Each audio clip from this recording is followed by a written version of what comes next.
तो ऐसे हनुमान जी जो सब तरह से समर्थ हो, सारा संसार भगवान के हाथ में, पर भगवान जिनके हाथ में हो, भगवान जिन पर रीझ कर बिक गए हो, ऐसे हनुमान जी को अगर खोजना हो तो कहीं नहीं मिलेंगे। हनुमान जी जब मिलेंगे तब श्री राम कथा में मिलेंगे, क्योंकि प्रभु चरित्र सुनिवे को रसिया, राम लखन सीता मन बसिया।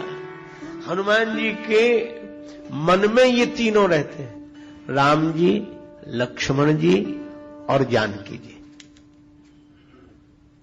आहा, जानकी जी, लक्ष्मण जी, राम जी, ये त्रिमूर्ति श्री हनुमान जी के हृदय में राम लखन सीता मन बसिया, अपने मन में तीनों को बसा के रखते हैं। एक अर्थ। दूसरा अर्थ इस पंक्ति का, राम लखन सीता मन बसिया, यह राम जी के मन में, लक्ष्मण जी के मन में, सीता जी के मन में सदा बसे रहते हैं।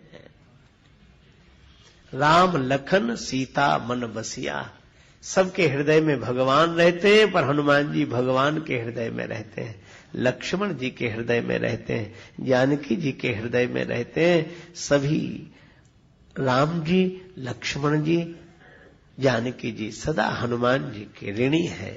जानकी माता भी कहती हैं, का देव तो ही त्रैलोक के मह कपि किमपि नहीं बानी समा। राम जी भी कहते हैं, कपि से उरिन हम नाही, और लक्ष्मण जी भी कहते हैं कि जिसने मुझ बिछुड़े हुए को संजीवनी बूटी लाकर जिलाकर फिर राम भगवान से मिला दिया हो, उसके ऋण से मैं कभी उऋण नहीं हो सकता। राम लखन सीता मन बसिया, सूक्ष्म रूप धरि सियहि दिखावा। हनुमान जी से छोटा कोई नहीं मिलेगा और हनुमान जी से बड़ा कोई नहीं मिलेगा। जानकी माता के सामने गए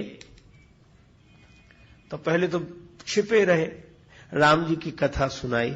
जानकी माता बोली, इतनी सुंदर कथा कही, सामने तो आओ, तुम्हें भी तो देखें तुम कितने सुंदर हो। हनुमान जी बोले, बस माता कथा ही सुंदर है, कथा कहने वाला तो बिल्कुल बंदर है, इसे छिपा ही रहे सो अच्छा। सीता जी बोली, बंदर ही सही, सामने तो आवे, जो भगवान की कथा कहे वह सुंदर ही है। हनुमान जी आए, जानकी माता ने देखा इतना छोटा सा बंदर, बिल्कुल सूक्ष्म रूप धरि सियहि दिखावा। इतने छोटे कि जानकी माता को संदेह हो गया कि भगवान की कथा यही कह रहे थे। आश्चर्य हुआ, यही कह रहे थे क्या? इतना छोटा सा भगवान की ऐसी कथा कहे। पर हनुमान जी की यही विशेषता है, वो बड़े दिखते नहीं है, पर उनके द्वारा कथा बड़ी होती है। हनुमान जी ने कहा कि माता, जानकी जी बोली, तुम तो बड़े कथावाचक हो। हनुमान जी बोले, कथावाचक नहीं माता, मैं तो राम दूत, राम जी का दूत हूं। राम कथा के बहाने संदेश उन्हीं का लेकर आया हूं। राम दूत में मातु जानकी, सत्य शपथ करुणा निधान की। यह मुद्रिका मातु में आनी, दीन राम तुम कहां सहिदानी। राम जी ने यह मुद्रिका भिजवाई, मां मैं ही यह मुद्रिका लेकर आया हूं। जानकी जी को भरोसा ना हो कि इतना छोटा सा बंदर और इतने बड़े बड़े काम किए। अच्छा, मित्रता कैसे हुई? नर बान रही संग कहू कैसे, कहीं कथा भई संगति जैसे।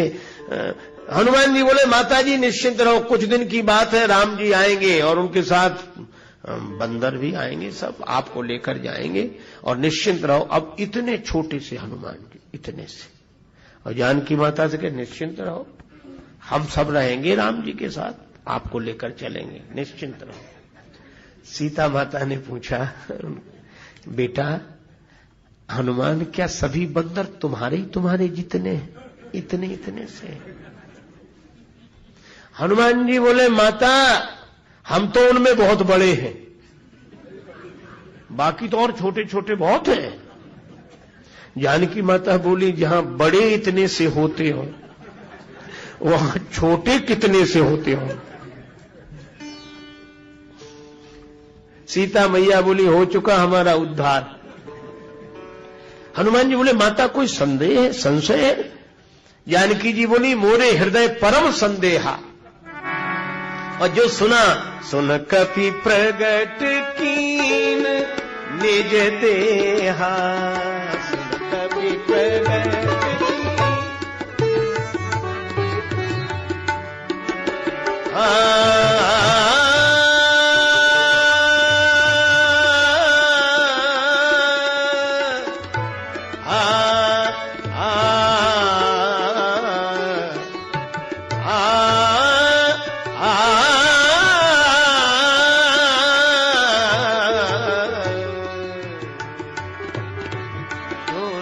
कपि प्रगट कीन निज देहा, सुन कपि प्रगट कीन, प्रगट कीन प्रगट कीन प्रगट कीन निज देहा, सुन कपि प्रगट कीन।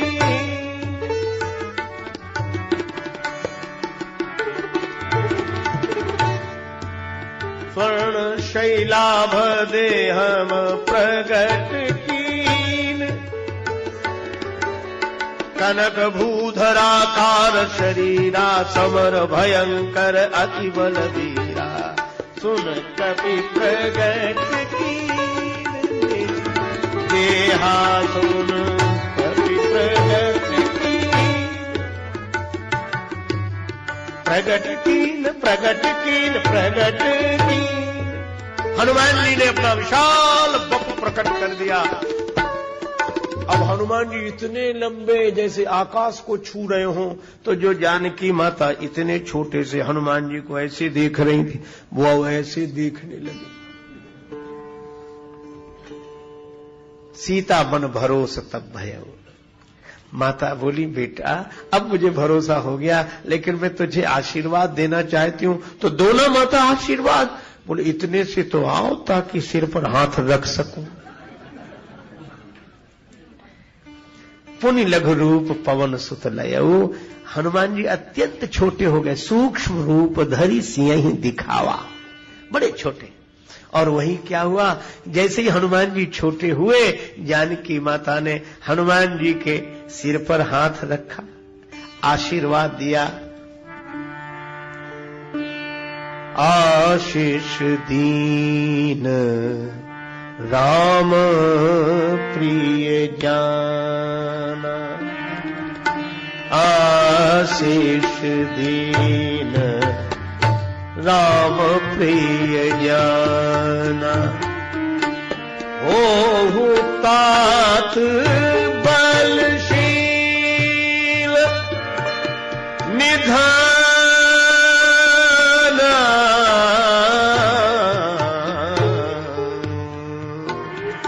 राम आशीष दीन राम प्रिय जाना, आशीष दीन राम।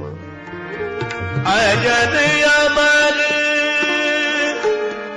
गुण निधि सूत हो, करही बहुत रघुनायक छोहु,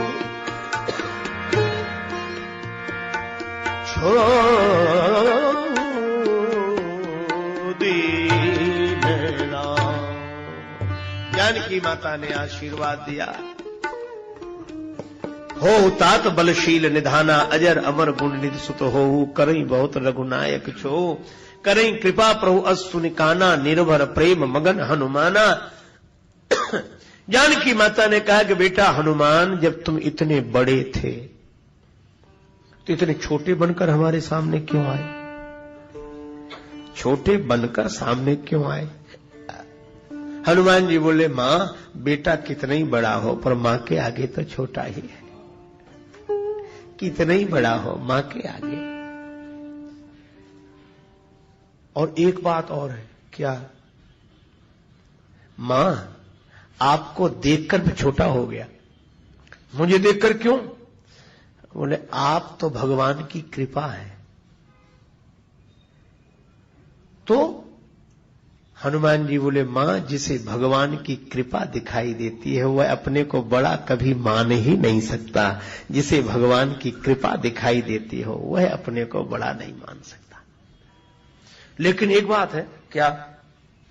जब इतने छोटे हो, हनुमान जी बोले, मुझे पता है कि मैं कितना सा हूं, तो फिर इतने बड़े कैसे हो गए अगर तुम छोटे ही थे तो? बड़े भी तो तुम ही हुए। हनुमान जी बोले, वो हमारी महिमा नहीं है। कहा फिर? बोले, माता, आप तो भगवान की कृपा है। और एक बात है, मैं तो छोटा ही था, लेकिन आपने देख दिया तो बड़ा हो गया। भगवान की कृपा जिधर देख देती है वही छोटे से बड़ा हो जाता है। यह तो कृपा का चमत्कार है, मेरा नहीं। जानकी माता बोली, अच्छा, इतने छोटे अपने को मानते हो तुम? हाँ, लेकिन एक तो गलत किया तुमने। कहा क्या? बोले, बड़ा कौन है, मैं कि तुम? हनुमान जी बोले, माता जी आप बड़ी हैं। जानकी जी बोली, तो तुम को इतना पता नहीं कि कहां बैठना चाहिए? कायदा याद नहीं है? कैसे? बोले, हम नीचे बैठे थे और तुम ऊपर। हम अशोक वृक्ष के नीचे और तुम वृक्ष के ऊपर। ये कैसा कायदा है? हनुमान जी बोले, माता जी अपने यहां का तो ऐसे ही कायदा है। अपने यहां का क्या मतलब? बोले, राम जी के यहां भी ऐसे ही करते थे, प्रउतर उतर कपि डार पर। राम जी वृक्ष के नीचे, हम वृक्ष के ऊपर, और यहां भी आप नीचे, हम वृक्ष के ऊपर। कहा क्यों? बोले, हम वृक्ष के ऊपर इसलिए रहते हैं ताकि ये बता सकें कि महिमा ऊपर वाले की नहीं है, महिमा तो नीचे वाले की है। क्योंकि वृक्ष में मूल ही मुख्य है, और मूल तो नीचे होता है और फूल ऊपर होता है। पर मूल के कारण फूल होता है, फूल के कारण मूल नहीं। और इसीलिए मानो हनुमान जी ने संकेत दिया कि हमें कितनी भी ऊंची जगह बैठने को मिल जाए, पर हमेशा यह याद रखो कि इसके मूल में भगवान की कृपा ही है। तो कृपा श्री जानकी जी है, वे मूल में है।